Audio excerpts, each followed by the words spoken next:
நம்முடைய பிதாவாகிய தேவனாலும் கர்த்தராகிய இயேசு கிறிஸ்துவினால் உங்களுக்கு கிருபையும் சமாதானம் பெருகுவதாக. நாளின் கூட நமக்கு ஜீவனை தந்ததும் அல்லாமல் தெய்வம் பாராட்டினார் அல்லவா, அவரை துதிக்கலாமா?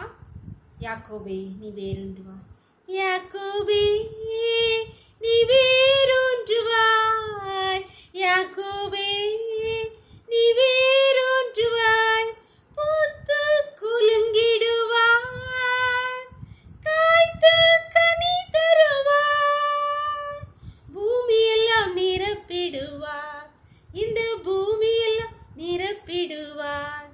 நானே காப்பாற்றுவேன், நாள்தோறும் நீர் பாய்ச்சுவேன், நானே காப்பாற்றுவேன், நாள்தோறும் நீர் பாய்ச்சுவேன், இரவு பகலும் காத்துக் கொள்வேன், தீங்கிழைக்க விட மாட்டேன், எவரும் தீங்கிழைக்க விட மாட்டேன், எவரும் தீங்கிழைக்க விட மாட்டேன்.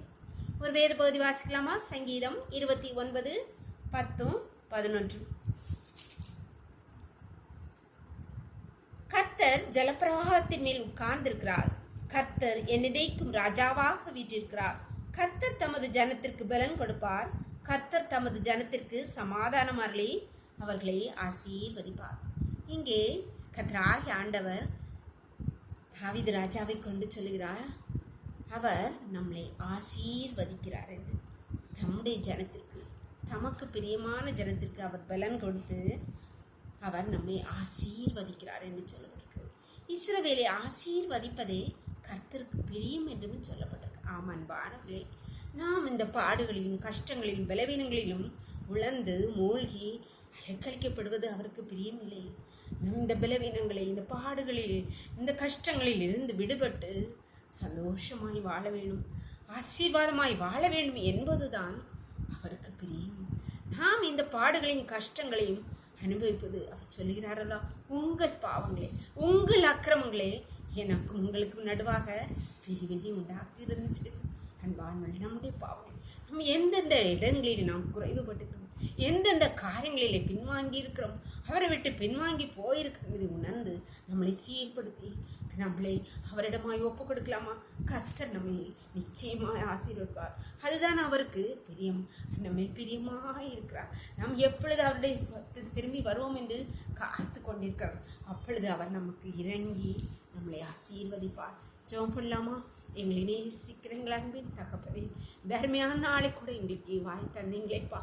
நாளின் காலை முதல் இம்மட்டுமாய் உடைய தயம் உள்ள உங்க கிருபை, உங்க கரம் எங்களை தாங்கினதேப்பா. நன்றி நன்றியப்பா. இப்பொழுது மடியாளோடு இணைந்திருக்கிற ஒவ்வொரு பிள்ளைகளையும் உடைய கருத்திலே தருகிறோமப்பா. என் வாழ்க்கை இப்படியே முடிந்து போயிடுமா?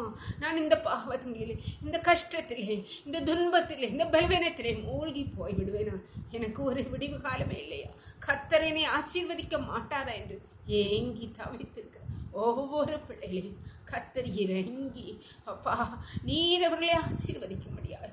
ஒவ்வொருவரையும் கருத்திலே தருகிறோமப்பா.